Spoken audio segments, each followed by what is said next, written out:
മണിപ്പൂരിൻ്റെ കണ്ണീർ ഇന്നും ഉണങ്ങിയിട്ടില്ല.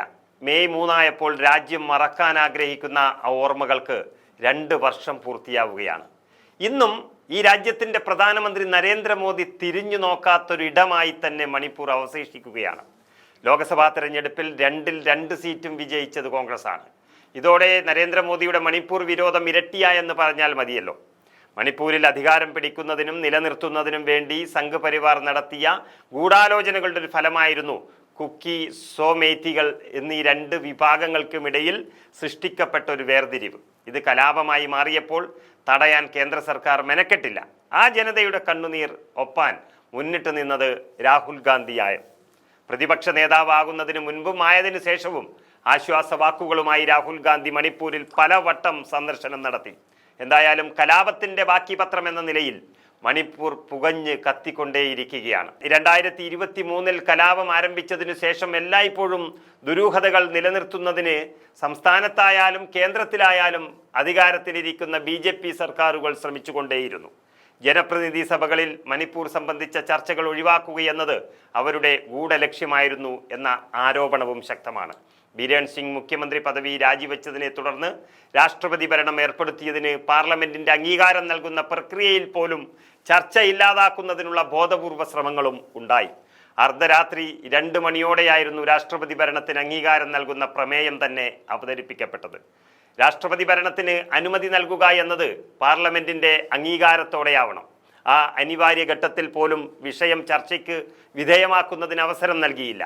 ആഭ്യന്തരമന്ത്രി അമിത്ഷായുടെ മറുപടി ഉൾപ്പെടെ 40 മിനിറ്റ് മാത്രമാണ് ചർച്ചയ്ക്കായി നീക്കിവച്ചത്.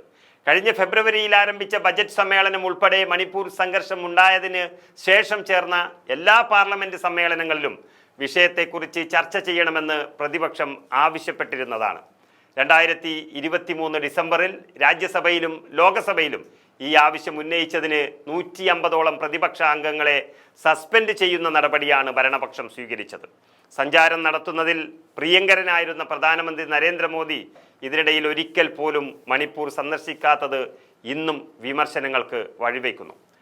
ലോകസഭയിലും രാജ്യസഭയിലും സംസാരിക്കുമ്പോൾ മണിപ്പൂർ എന്ന വാക്ക് ഉരിയാടാതിരിക്കാനും അവിടുത്തെ സാഹചര്യങ്ങൾ ചർച്ചാ വിഷയമാകാതിരിക്കുവാനും നരേന്ദ്രമോദിയും BJPയും സദാ ജാഗ്രത പുലർത്തുകയും ചെയ്തു.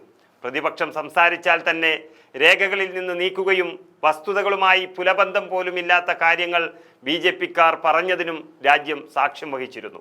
അവിടെ നടക്കുന്ന നിഷ്ഠൂരമായ കൊലപാതകങ്ങൾ, ബലാത്സംഗങ്ങൾ, അതുപോലെ കൊള്ളിവയ്പ്പുകൾ തുടങ്ങിയ പുറം ലോകം അറിയാതിരിക്കുന്നതിന് വേണ്ടി ആദ്യം മുതൽ തന്നെ ഇന്റർനെറ്റ് ഉൾപ്പെടെയുള്ള സംവിധാനങ്ങളും സർക്കാർ തടഞ്ഞിരുന്നു. അതുകൊണ്ട് വ്യക്തമായ ചിത്രം ഇപ്പോഴും പുറത്തു വന്നിട്ടില്ല.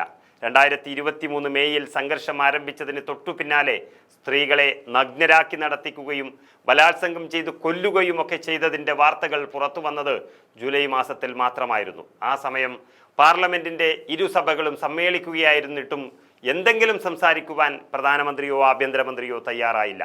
ദിവസങ്ങളോളം ഇരുസഭകളിലും പ്രതിഷേധം കത്തിപ്പടർന്നപ്പോൾ പുറത്തിറങ്ങിയ പ്രധാനമന്ത്രി പാർലമെന്റ് വളപ്പിൽ മാധ്യമങ്ങളോട് ഈ സംഭവത്തെ അപലപിക്കുന്നു എന്ന് മാത്രം പറഞ്ഞ് വിമാനം കയറുകയും ചെയ്തു. നിലവിൽ രാഷ്ട്രപതിയാണ് മണിപ്പൂരിൽ ഭരണത്തിലിരിക്കുന്നത്. രാഷ്ട്രപതിയെ മുന്നിൽ നിർത്തി കേന്ദ്ര സർക്കാർ തന്നെ തലതിരിഞ്ഞ പരിഷ്കാരങ്ങൾ മണിപ്പൂരിൽ നടപ്പിലാക്കുന്നുമുണ്ട്. എല്ലാത്തിനും മുഖസാക്ഷിയായി മണിപ്പൂർ ജനത തോരാത്ത കണ്ണീരുമായി ഇന്നും ജീവിച്ചു പോരുകയാണ്.